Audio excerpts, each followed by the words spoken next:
Hi guys, how are you? Good. How are you? Good. How's How's Mary Sue? How's Mary Sue? The Mary Sue's doing great. No, not the Mary Sue. Mary Sue. Put a lid on it. All right. So with a show like this, obviously the core friendship is very important for us to care. To start, Adrian, I'm obsessed with your character because he's just kind of always on one. So for you, how do you kind of find the balance of like making him relatable and more human in the midst of his chaotic energy? I'm so glad you liked him. I think it was a constant kind of I was always worried about making him too broad, and I was worried about him devolving into types of this character that we had seen before. So it was a lot of trust between the writers and the director and myself about seeing how far we could push it, because I think that's the most interesting thing to do. Like, how far can you take? How like he is on one 24/7.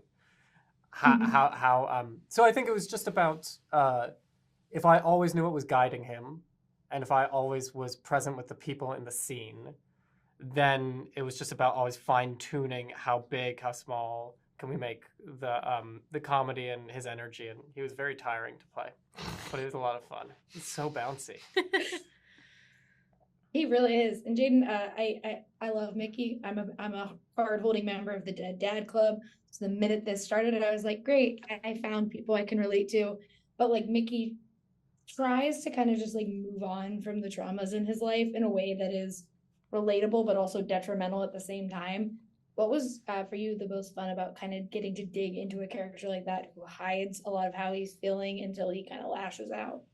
Well, I was asking Harlan very early on, because it's not clear in the books or in the show, how long has it been without his father when he makes it to Castleton, New Jersey.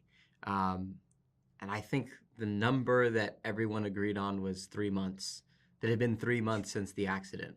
So I guess somewhere during the summer, he had bounced around between like his grandfather's house and dealing with his mom and her issues with mental health.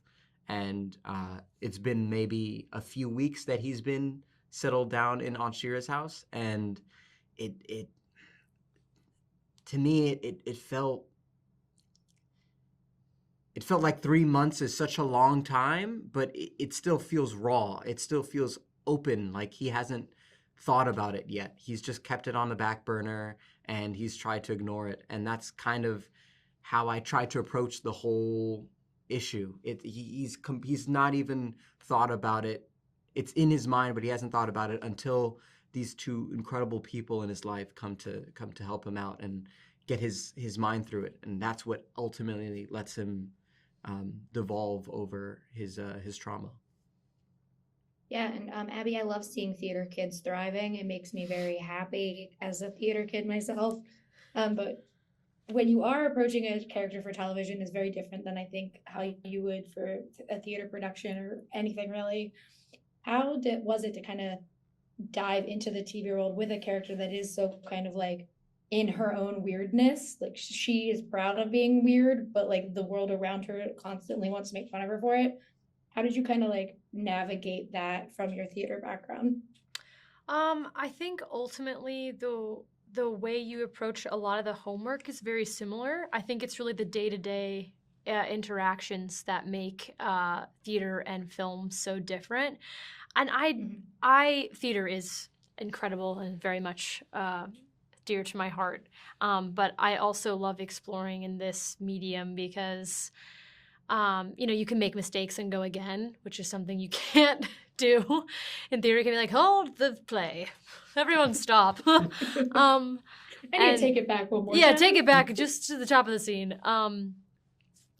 But I think just emotional flexibility, I think, is a really, really big thing. And also just, I think, a big lesson I learned on this. It really did feel like I was kind of at school, but in like the best way, because I've never spent this amount of time with a character in this medium before. So it was a really unique experience. But like,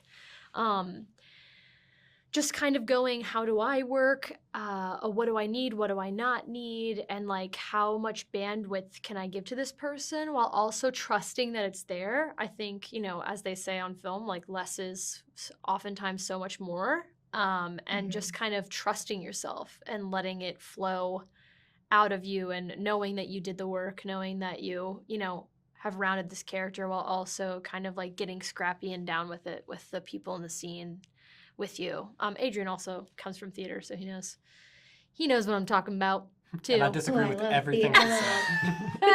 That was all. He was all wrong from his perspective.